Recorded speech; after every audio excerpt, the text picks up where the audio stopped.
कि आपके लिए खुल जाएंगे समृद्धि के द्वार, लक्ष्मी आपके साथ साथ चलेगी। आइए जानते हैं कुछ उत्तर दिशा के बारे में। पहले नवग्रह मंडल में और वास्तु पुरुष में उत्तर दिशा सबसे प्रमुख दिशा मानी गई है, जहां से मैग्नेटिक वेव्स निकलती हैं। ये मैग्नेटिक वेव्स क्या हैं? हमारे पृथ्वी के दो पोल्स हैं, उत्तरार्धी गोलार्ध और दक्षिणी गोलार्ध। ग्लोब के दो हिस्से, उत्तर और दक्षिण, नॉर्थ पोल और साउथ पोल। नॉर्थ पोल जो है उसे बहुत शुभ माना जाता है। कारण एक तो भारत के उत्तर में हिमालय है, दूसरी बात हिमालय पर कौन बसते हैं? हिमालय पर बसते हैं स्वयं भगवान शंकर और उनके सखा। उनके सखा कौन है? उनके सखा हैं कुबेर, यक्षराज कुबेर। जी हां, कुबेर जो हैं वो धन संपत्ति के देवता हैं, और कुबेर ही ऐसे देवता हैं कि जो आपको करोड़पति बना सकते हैं। बिल्कुल। और करोड़पति बनने और बनाने के पीछे लक्ष्मी का हाथ नहीं होता, कुबेर का हाथ होता है। पूछिए क्यों? वो इसलिए कि लक्ष्मी तो चंचल चपला है, आएगी और चली जाएगी, लेकिन कुबेर स्थिर धनदायक कहा गया है कुबेर को। लंकापति रावण के सौतेले बड़े भाई कुबेर जो हैं वो धन अधिपति कहलाते हैं, यानी कि धन के अधिपति कहलाते हैं। लेकिन कौन सा धन? वो धन जो आपने संचित किया है, बचाने वाला धन। अंग्रेजी में कहावत है, statement in economics, the money you actually save is the money you really earn. At the end of the day, दिन के आखिर में धन वही है जो आप बचा पाते हैं, धन वो नहीं जो आप कमा पाते हैं। अगर आपने 10,000 रुपये प्रतिदिन कमा लिए और आपकी बचत मात्र 10 रुपये है, तो एक्चुअल में आपने और कुछ नहीं कमाया है, आपने सिर्फ और सिर्फ 10 रुपये कमाए। यह है अर्थसार का सार। अर्थशास्त्र के साथ साथ कुबेर जो हैं वो अधिपति हैं उत्तर दिशा के भी। वास्तु के अनुसार उत्तर दिशा कुबेर की कही गई है, और कुबेर जो हैं उन्हें शिव सखा कहा गया है। और शिव ही एकमात्र ऐसे देवता हैं जो आपको धनाधिपति बना सकते हैं, जैसे उन्होंने कुबेर को धनाधिपति बनाया था। लेकिन अब बहुत इंपॉर्टेंट और खास बात कि उत्तर दिशा में अगर कुछ गड़बड़ी है तो क्या कुबेर हमारे घर आ पाएंगे? नहीं आएंगे।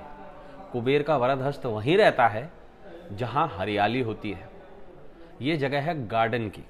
जी हां। और उत्तर दिशा जो है वो दिशा है बुद्ध की। तो बुद्ध, कुबेर, ये दोनों उत्तर दिशा को सिंबलाइज करते हैं। साथ साथ सिंबलाइज करते हैं ब्रह्मदेव।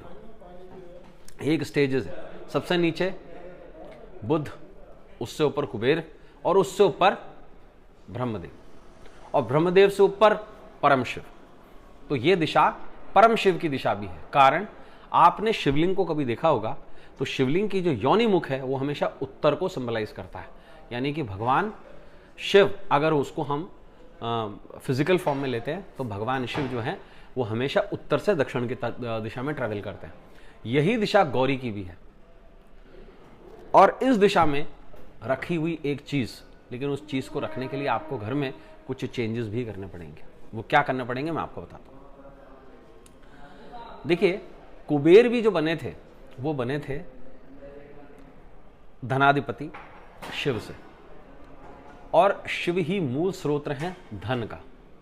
रजत, सुवर्ण और लोह, ये तीनों लोक जो है उसका एकमात्र स्वामी है, जिन्हें त्रिलोकीनाथ कहा जाता है। वो है देवादिदेव महादेव। तो महादेव की एक वस्तु इस जगह रखकर आप भी बन सकते हैं करोड़पति। जी हाँ। लेकिन अगर आपकी उत्तर दिशा घर में बंद है, क्लोज पैक है, तो कुबेर कभी नहीं आएंगे। अगर आपके घर में नॉर्थ साइड के अंदर कोई टॉयलेट, वॉशरूम बना हुआ है, तो कभी नहीं आएंगे कुबेर देव।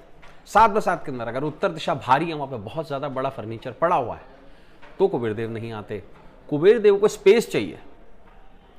कुबेर देव मेरी तरह ही हष्टपुष्ट हैं और भारी भरकम है। अगर आप पुराने किंवदंतियों के अनुसार देखेंगे तो कुबेर देव ही एकमात्र ऐसे देवता हैं जिनको भारी भरकम कहा गया है। देवों की श्रेणी में आता है कुबेर देव। और ब्रह्मदेव, उनको भी स्पेस चाहिए अपने चारों मुंह को घुमाने के लिए, उन्हें घूमने के लिए। तो उत्तर दिशा को खाली रखें, उत्तर दिशा को साफ रखें और उत्तर दिशा को हरा भरा रखें। और साथ में उत्तर दिशा में रखें एक पारद शिवलिंग। जी हाँ, ये वही वस्तु है जो आपको करोड़पति बना सकती है। कुबेर की सबसे प्रिय चीज है पारद, यानी कि पारा। इसको बुद्ध का मेटल भी कहा गया है। इस मेटल में एक खासियत यह है कि यह कभी भी एक अवस्था में नहीं रहता, यह हमेशा फ्लो करता है और ये बढ़ता जाता है, घटता जाता है, बढ़ता जाता है, घटता जाता है, लेकिन ये स्थिर हो जाता है। अगर आप इसे स्थिर करना चाहते हैं, आप अपने धन में दिन प्रतिदिन वृद्धि करना चाहते हैं, अगर आप भी अपने धन में बचत करके करोड़पति बनना चाहते हैं, तो एक पारद का शिवलिंग अपने घर की उत्तर दिशा में प्लेस करें, उस दिशा को हरा रंग करवाएं और साथ के अंदर वहां पर 5 चीजों का अरेंजमेंट कर दें। अग्नि तत्व दीपक से, वायु तत्व धूप से, जल तत्व तिलक से, पृथ्वी तत्व प्रसाद से और आकाश तत्व फूल से। अगर वहां पर ये 5 चीजों का अमंगलम है तो आपको करोड़पति बनाने से कोई नहीं रोक सकता, क्योंकि परमेश्वर शिव वास्तु के अधिष्ठा देवता, वास्तु के नाथ, जिन्हें वास्तु नाथ कहा जाता है, वो जो है आपको करोड़पति बनाने के लिए तत्पर हो जाएंगे। तो घर की उत्तर दिशा के अंदर एक पारद शिवलिंग रखें। शर्त यह कि पारद शिवलिंग अंगूठे की फर्स्ट नॉड से ज्यादा बड़ा नहीं होना चाहिए। मैं मेजरमेंट में आपको बताता हूं, 1.25 इंच से ज्यादा बड़ा नहीं होना चाहिए। और साथ में उसका जो योनि मुख है वो हमेशा उत्तर दिशा की तरफ होना चाहिए। अगर ये आप रखते हैं और नियमित रूप से वहां पर 5 तत्वों का अमंगलम कर देते हैं, यानी कि 5 चीजों को रोज अगर आप बढ़ाते हैं, तो आप विश्वास कर लीजिएगा साल भर के भीतर आपको करोड़पति बनने से कोई नहीं रोक सकता। तो ऐसे ही विशेष टॉपिक हम रोज आपके लिए लेकर आते रहेंगे। आज के लिए बस इतना ही। कल हम आपसे एक नए टॉपिक को लेकर मिलेंगे, वास्तु की बात कमल नंदलाल के साथ में। तब तक देखते रहिए एस्ट्रो तक और अपने मित्र, अपने सखा, अपने फ्रेंड कमल नंदलाल को इजाजत दीजिए। नमस्कार।